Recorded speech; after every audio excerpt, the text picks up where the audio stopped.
नमस्कार। RJ रोहिका Sharma channel में आप सभी का स्वागत है। आज की हमारी कहानी का नाम है कुल्हाड़ी और इसके लेखक है R.K. नारायण। तो चलिए कहानी को शुरू करते हैं। गांव में कभी एक ज्योतिषी आया था और भविष्यवाणी कर गया था कि वेलन एक 3 मंजिले मकान में रहेगा जिसके चारों ओर बड़ा सा बाग होगा। यह सुनकर कोयल गांव वाले वेलन का मजाक उड़ाने लगे, क्योंकि वही गांव का सबसे बेचारा और गरीब आदमी था। उसके पिता के पास जो थोड़ी बहुत जमीन जायदाद थी वह उसने गिरवी रख दी थी और अब उसका पूरा परिवार दूसरों की जमीनों पर थोड़े पैसों पर काम करने लगा था। वेलन को जरूर 3 मंजिला घर मिलेगा। वाह, अरे देखो तो क्या बकवास कर रहे हैं पंडित जी। इसको मिलेगा तब तो फिर मैं ये कह सकती हूँ मुझे तो अंबानी का घर मिलेगा, उसका मजाक उड़ाने वाले कहते गए। लेकिन 30-40 दिन बाद यह ज्योतिषी उन्हें मिलता तो वे उसे बिल्कुल सच भविष्यवाणी करने के लिए जरूर शाबाशी देते। मालगुड़ी कस्बे के एक सिरे पर बने महल नुमा कुमार बाग का वह अकेला निवासी हो गया था। विलन जब 18 वर्ष का हुआ उसने घर छोड़ दिया। उसके बाप ने दोपहर का खाना देर से लाने के लिए एक दिन जब उसे चाटा मारा तो बहुत से लोग आसपास खड़े थे। वेलन ने खाने की टोकरी जमीन पर रखी, एक क्षण घूरकर बाप की ओर देखा और लौट पड़ा। घर ना जाकर वह सड़क पर ही चलता रहा, तब तक चलता रहा जब तक शहर ना पहुंच गया। 2 दिन वह भूखा प्यासा ही रहा। बाबूजी, कुछ खाने को दे दो, 2 दिन हो गए हैं, कुछ खाया नहीं है। भीख मांगकर खाता रहा और मालगुड़ी पहुंचकर बहुत ठोकरे खाने के बाद एक बूढ़े के साथ बाग लगाने में उसकी मदद करने के लिए उसके साथ रहने लगा। बाग अभी बूढ़े के दिमाग में ही था, जमीन पर नहीं उतरा था। जमीन जरूर यह काम यही था कि एक एक करके इन पेड़ पौधों को साफ करे। कड़ी धूप में हर रोज वह हाथ से इनको साफ करता रहता था। धीरे धीरे जंगल साफ हो गया और फुटबॉल के समतल मैदान में बदल गया। उसकी 3 दिशाओं से बाग की सरहद बनाई गई और एक तरफ घर बनाने की योजना बनी। जिस समय आम के पेड़ों में बौर आने शुरू हुए, घर बनाने का काम भी शुरू हो गया। फिर जिस समय नीम के पेड़ों में कुछ दूर तक किल्ले फूटने लगे, तब मकान की दीवारें भी उठनी शुरू हो गई। सामने पार्क में तरह तरह के फूल बो दिए गए, जो एक दिन खिलकर चारों ओर लहलहाने लगे। अब वेलन की दीवार बनाने वालों के साथ प्रतियोगिता करनी पड़ गई, क्योंकि मालिक बूढ़ा अचानक बीमार हो गया और वह प्रमुख माली बन गया। वेलन को अपने पद और दायित्व पर गर्व होने लगा। वह मकान बनाने वालों को काम करते समय ध्यान से देखता और पौधों को पानी पिलाता हुआ उनसे फुसफुसा कर कहता, बच्चों, अब तेजी से बढ़ना शुरू करो, मकान तो रोज बनता जा रहा है। वह अगर हमसे पहले तैयार हो गया तो लोग हम पर हंसेंगे। वह पेड़ों में खाद डालता, जड़ों को हवा देता, डालियों को कतरता और उन्हें रोज 2 बार पानी से तर करता। लगता कि वह प्रकृति से खेल रहा है और प्रकृति भी उसके इशारे पर चल रही है। मालिक तथा उसका परिवार जब यह रहने आया तो उसने शानदार बाग को सुपुर्द कर दिया। घर के ऊपर एक गुंबद भी आसमान में खड़ा था। छज्जे नक्काशीदार लकड़ी से सजे थे। चिकने गोल खंबे, बड़े बरामदे, संगमरमर के चौकोर धारियों में लगे फर्श, बड़े बड़े एक के पीछे दूर फैले हॉल, सब मिलाकर भवन इतना शानदार होकर निखर आया कि वेलन स्वयं से प्रश्न करता, क्या कोई जीवित प्राणी इसमें रह सकता है? मैं सोचता था कि ऐसे भवन तो स्वर्ग में होते होंगे। जब उसने रसोई और भोजनशाला देखी तो बोला, यहाँ तो पूरा गांव भोजन कर सकता है। ठेकेदार ने उसे सहायक से बताया, हमने तो इससे और भी ज्यादा बड़े भवन बनाए हैं जो 2 लाख में बने होंगे। यह मकान तो कुछ भी नहीं, इसमें तुम्हारे मकान का ज्यादा से ज्यादा 1 लाख लगा होगा। औसत मकान से ये कुछ ही बड़ा है और क्या। अपनी कोठरी में लौटकर वेलन इस मकान के विस्तार, शोभा और खर्च के बारे में देर तक सोचता रहा। उसका सर चकराने लगा। फिर वह नीम के उग रहे पौधों के पास गया और उसे पकड़कर कहने लगा, तेजी से बढ़ो मियाँ, तेजी से बढ़ो, कम से कम मेरी ऊंचाई तक तो पहुंचो। मैं तुम्हें अपनी उंगलियों से पकड़कर हिला सकता हूँ। उगो, उठो, बढ़ो, मोटे हो जाओ। तना इतना चौड़ा करो कि 2 जोड़ी हाथ उसे घेर ना सके। ऊपर उठो मियाँ, ऊपर उठो, फैलो, इस महल के साथ खड़े होने योग्य विशाल बनो, नहीं तो मैं तुम्हारी जड़ उखाड़ कर फेंक दूंगा, समझे तुम? नीम का पेड़ जब इस कल्पना के आसपास पहुंचने लगा तो भवन को एक विशेष गरिमा प्राप्त होने लगी। साल दर साल की गर्मियों और मॉनसून ने उसके दरवाजों और खिड़कियों का रंग रोगन, जो पहले चमकता रहता था, फीका कर दिया। लकड़ी की कारीगरी टूटने लगी और दीवालों का असली रंग उड़कर उनकी जगह तरह तरह के धब्बे और चित्तियां उभरने लगी थी। भवन की शोभा कम हो गई थी और अब ये ज्यादा मानवीय लगने लगा था। नीम की डालियों में सैकड़ों तोते, मैना और अनेक नामहीन पक्षी रहने लगे थे। उनकी छाया के नीचे मालिक के पड़पोते और अभी भी युवा पोते खेलते और लड़ते झगड़ते थे। मालिक छड़ी हाथ में लिए घूमता रहता। मालकिन जो गृह प्रवेश में दिन बड़ी शान बान से मोटी तंदुरुस्त इधर उधर घूमती फिरती थी, अब सूख कर बुढ़िया हो गई है।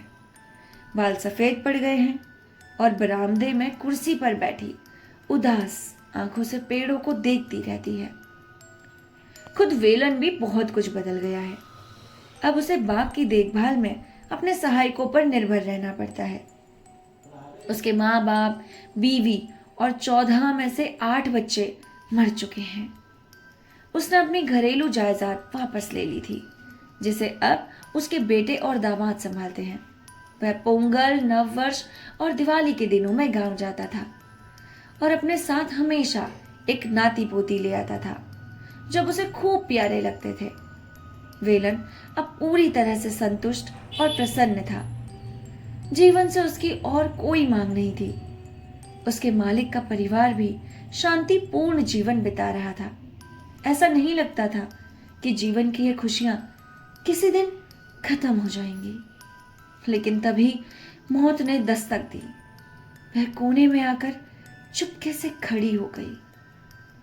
नौकरों की कोठरियों से मालिक को अपनी झोपड़ी में खबर मिली कि मालिक बहुत बीमार हैं और उन्हें ऊपर के कमरे में से, जिसे बड़े शानदार ढंग से सजाया गया था, नीचे के कमरे में ले आया गया है। डॉक्टर और परिचित लगातार आ जा रहे हैं और वेलन को अब फूल तोड़ने वालों से ज्यादा सावधान रहना पड़ता था। एक रात उसे जागकर बताया गया कि मालिक चल बसे हैं। उसे एकदम ख्याल आया, अब मेरा और मेरे बच्चों का क्या होगा? बेटे तो अच्छे नहीं हैं। उसका डर गलत भी नहीं था। बेटे सचमुच अच्छे नहीं थे। वे इस घर में 1 साल और रहे, आपस में लड़े झगड़े और दूसरे घर में रहने चले गए। साल भर बाद एक और परिवार किराए पर रहने आ गया।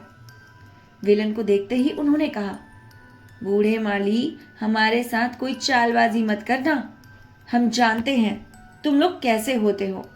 ठीक से नहीं रहोगे तो निकाल दिए जाओगे। वेलन की जिंदगी असहाय होने लगी। इन लोगों को बगीचे का शौक नहीं था। वे फूलों की क्यारियों पर चलते, बच्चे पेड़ों पर चढ़कर कच्चे फल तोड़ते और बगीचे की पगडंडियों पर गड्ढे खोद लेते। वेलन को इन्हें मना करने का साहस नहीं होता था। वे उसे बाहर निकालकर दूसरे काम का धंधों पर भेजते, गाय धुलवाते, हुक्म चलाते और बाग का काम कैसे किया जाता है इस पर भाषण देते। उसे अब इस काम से चिढ़ हो गई। वह सोचने लगा कि नौकरी छोड़कर गांव चला जाए, लेकिन यह विचार भी उसके लिए असहाय था। वह अपने पेड़ पौधों के बिना नहीं रह सकता था। लेकिन भाग्य ने उसका साथ नहीं दिया। किराएदार चले गए। घर कई वर्षों तक खाली पड़ा रहा। उसमें ताला लगा दिया गया। कभी कभी मालिक का कोई बेटा आता और बाग में घूम घाम कर चला जाता। धीरे धीरे उनका आना भी बंद हो गया। वे मकान की चाबी वेलन को ही दे गए। कभी कोई कोई किराएदार आता, मकान खुलवा कर देखता और यह कहकर चला जाता कि हाँ, ये तो काफी टूट फूट चुका है, दीवारों का प्लास्टर झड़ रहा है, अरे खिड़कियों और दरवाजों का रंग रोगन बिल्कुल उतर चुका है, एक आध टुकड़ा ही कहीं कहीं रह गया है, ये देखो दीमक ने अलमारियां खा डाली हैं। एक साल बाद दूसरा किराएदार आया, फिर तीसरा, फिर चौथा। कुछ महीने से ज्यादा यहाँ कोई नहीं रहा। फिर इसके बारे में लोग कहते कि ये मकान तो भूतिया है। मालिकों ने भी देखने के लिए आना जाना बिल्कुल बंद कर दिया। वेलन अब पूरी तरह से इसका मालिक हो चुका था। चाबियां उसके पास ही रहती थी और वह बूढ़ा भी हो रहा था। यद्यपि वो काम में लगा रहता था। रास्तों पर घास उगाई, सामने के बाग में फूल पौधों के इर्द गिर्द कांटे और झाड़ियां उगाई। फलों के पेड़ जरूर नियम से फलों की बौछार करते रहते, इसलिए मालिकों ने फलों का बाग 3 साल की लीज पर किसी को दे दिया। अब वेलन बहुत बूढ़ा हो गया। उसकी झोपड़ी में छेद हो गए थे, उनमें नया पुआल भरने की उसमें शक्ति नहीं थी। इसीलिए वह उसे छोड़कर मकान के सामने वाले बरामदे में रहने लगा। बरामदा काफी बड़ा था और फर्श पर संगमरमर लगी थी। बूढ़ा यहाँ क्यों नहीं रह सकता था? चूहे चमगादड़ से उसे यहाँ रहने का ज्यादा अधिकार था। साल में एक आध बार कभी मूड होता तो वह कमरे खोल खोल कर उनकी साफ सफाई और धुलाई करता। फिर उसने यह करना भी छोड़ दिया। इन बातों की चिंता करने के लिए वह बहुत बूढ़ा हो चुका था। साल गुजरते गए, कोई परिवर्तन नहीं हुआ। मकान को भूत बंगला कहा जाने लगा और लोग इसके पास फटकने से भी बचने लगे। वेलन को इस स्थिति से कोई शिकायत नहीं थी। उसके लिए यही ठीक था। 3-4 महीने बाद वह अपने बेटे को शहर भेजता कि मालिकों से तनख्वाह ले आए। यह इस प्रकार अनंत काल तक चलता रह सकता था। लेकिन एक दिन एक कार फाटक पर आकर रुकी और हॉर्न बजाया। विलन चाबियां लेकर वहां पहुंचा। तुम्हारे पास चाबियां हैं? फाटक खोलो। कार के भीतर से किसी का हुक्म आया। बगल में एक छोटा दरवाजा है, विलन ने धीरे से कहा। फाटक खोलो कार के लिए। विलन भीतर से एक फावड़ा उठाकर लाया और फाटक के आगे पीछे जमीन, घास और मिट्टी को साफ करने लगा। फिर जंग लगा दरवाजा खड़ खड़ खड़ खड़ करके धीरे धीरे खुलने लगा। उन्होंने सब दरवाजे और खिड़कियां खोल दिए और एक हिस्से का बारीकी से मुआयना करने लगे। तुमने देखा, गुंबद में दरारें आ गई हैं, दीवारें तो चटक हो चुकी हैं, कोई उपाय नहीं है। हम अगर चीजों को ध्यान से तोड़े तो कुछ सामग्री के बाद इस्तेमाल किया जा सकता है, लेकिन मुझे लगता है कि लकड़ी की चीजें भी कुछ पोली पड़ चुकी हैं। भगवान ही जानता है कि किस पागलपन के तहत पुराने लोग ऐसे मकान बनाते थे। फिर उन्होंने बगीचे का दौरा किया और कहा, हाँ, इस जंगल की तो हर चीज साफ करनी होगी, यहाँ कुछ नहीं रहना चाहिए। एक लंबे चौड़े आदमी ने विलन की ओर देखा और कहा, तुम यहाँ के माली लगते हो, हमें बाग की कोई जरूरत नहीं। बाउंड्री पर 4-6 पेड़ों को छोड़कर बाकी सब पेड़ काटने होंगे, जरा भी जगह बेकार नहीं करनी है। और ये फूलों का बगीचा, ठीक है, ये पुराने ढंग का है और इसके अलावा सामने का हिस्सा तो बिल्कुल बेकार नहीं किया जा सकता। एक हफ्ते बाद पुराने मालिक का बेटा आया और विलन से बोला, हाँ बाबा, अब तुम्हें गांव वापस जाना होगा। हमने एक कंपनी को घर बेच दिया है, उन्हें बगीचे की जरूरत नहीं। वे फलों के पेड़ भी काट रहे हैं, लीज वालों को वे उसका भुगतान कर देंगे। वे बगीचा और इमारत दोनों खत्म कर देंगे। इस जमीन पर छोटे छोटे बहुत से मकान बनाएंगे, घास के एक पत्ते के लिए भी जगह नहीं छोड़ेंगे। अब यहाँ जबरदस्त काम धंधा शुरू हो गया। बहुत से लोग आने जाने लगे और वेलन अपनी झोपड़ी में रहने चला गया। जब थक जाता तो लेटकर सो जाता, बाकी समय बाग में टहलकर लेटकर अपने लगाए पेड़ पौधों को देखता रहता। उसे 15 दिन का समय दिया गया था। अब हर क्षण उसे कीमती महसूस होता और वह उन पौधों के साथ आखिरी सेकंड तक नोटिस दिए जाने के 2 दिन लेकिन एक दोपहर जब वह झोपड़ी के पास ऊग रहा था, अचानक कुल्हाड़ी की आवाज सुनकर जाग उठा। उसके कानों में किसी बहुत सख्त चीज पर पड़ती कुल्हाड़ी की खटखट सुनाई देने लगी। वह उठा और बाहर दौड़ा। देखा कि 4 आदमी नीम के चौड़े तने पर कुल्हाड़ियों से चोट कर रहे हैं। रुको, इसे मत काटो, वह जोर से चीखा और डंडा उठाकर काटने वालों को मारने दौड़ा। उन्होंने आसानी से सामने का वार बचा लिया और पूछने लगे, क्या बात है भाई? विलन रोकर कहने लगा, ये मेरा बेटा है, मैंने इसे बोया था, मैं इसे बहुत प्यार करता हूँ, इसे मत काटो। लेकिन ये तो कंपनी का हुक्म है, इसमें हम क्या कर सकते हैं? हम बात नहीं मानेंगे तो हमें निकाल दिया जाएगा और दूसरे लोग इसे काट देंगे। विलन कुछ देर सोचता रहा, फिर बोला, तुम मेरे लिए इतना तो कर ही सकते हो, मुझे थोड़ा सा वक्त दो, मैं अपना सामान बांधकर यहाँ से चला जाऊंगा, उसके बाद जो चाहो करना। मजदूरों ने कुल्हाड़ियां रख दी और बैठ गए। वेलन पोटली बांधकर बाहर आया और बोला, तुमने इस बूढ़े पर बड़ी कृपा की है। फिर नीम को देखकर आंसू पूछा और कहा, भाई जब तक मैं बहुत दूर ना निकल जाऊं तब तक मत काटना। मजदूर बैठे और बूढ़े को जाते देखते रहे। करीब आधे घंटे बाद काफी दूर से उसकी बहुत धीमी आवाज सुनाई दी, अभी मत काटो, अभी मुझे सुनाई दे रहा है, मैं जरा और दूर निकल जाऊं। और ये कहानी यहीं पर खत्म होती है। आपको ये कहानी कैसी लगी हमें लिख कर जरूर बताइएगा। आपके सपोर्ट के साथ हम कहानियों को कंटिन्यू जरूर कर सकते हैं, लेकिन सपोर्ट के बिना मोटिवेशन के कैसे करेंगे? आपका साथ, आपका प्यार हमारे लिए एक बहुत बड़ी मोटिवेशन है। एक लाइक, शेयर, सब्सक्राइब से आपका तो कुछ नहीं जाता, लेकिन मुझे बहुत ज़्यादा मोटिवेशन मिलती है। तो हमारे चैनल को लाइक, शेयर, सब्सक्राइब करना बिल्कुल ना भूलें।